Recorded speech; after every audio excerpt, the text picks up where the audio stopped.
It's the most wonderful time of the year.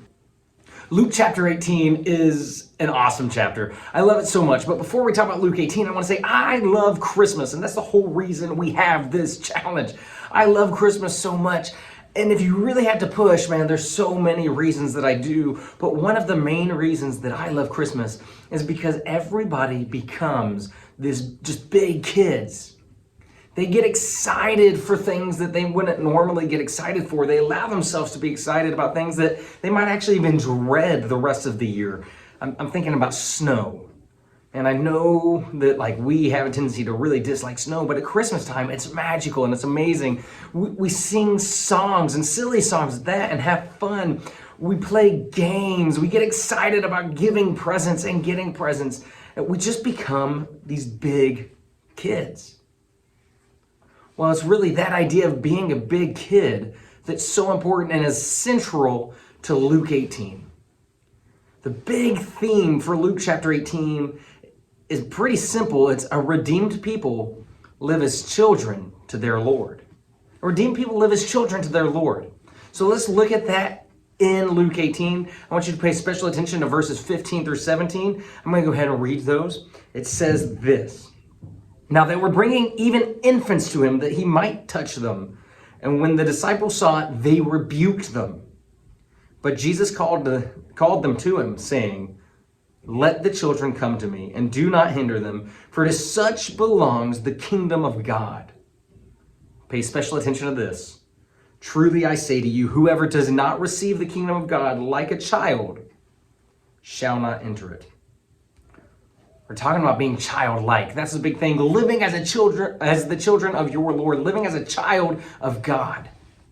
There's so much we could say about that, but I want to look at Luke 18 to answer what that means. And the first thing we see in Luke 18 is the parable of the persistent widow. And all that is Jesus encouraging you to be persistent in prayer, to talk to God all the time. And man, what child doesn't long to just talk to their parent? And especially little children. Even infants, they just want to talk and be there in the presence of their parent. They long to talk to him. And so God says, Jesus is teaching us, persist in prayer, pray without ceasing, take everything to God. No, don't ramble, but just long to be able to talk and have a relationship with your God. Persist in prayer. The second thing you see is the Pharisee and the tax collector, and that's all about understanding our standing, our place before God. Children inherently know that their parents are in charge, that their parents have authority over them. Inherently, from the moment they're born, they recognize that these two adults have authority over me. And as a part of that authority, they provide for me and they take care of me. And so Jesus is saying, be persistent in prayer, long to talk and spend time with God. But recognize your standing before God. Recognize that He has inherent authority over you. But along with that inherent authority, He's going to provide for us and He's going to take care of us. Don't try and make yourself out to be the one that's supposed to take care of you. That's God's job. That's what He's telling us to do. We have to understand God's authority as a child understands that of their parents. That we may fail, we might mess up, but He will take care of us and He has authority over us.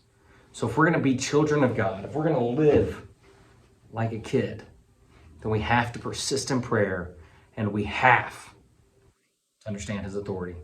Which leads to two questions. One, what are practical things you can do right now to help you pray without ceasing through the day, to just persist in prayer throughout the day?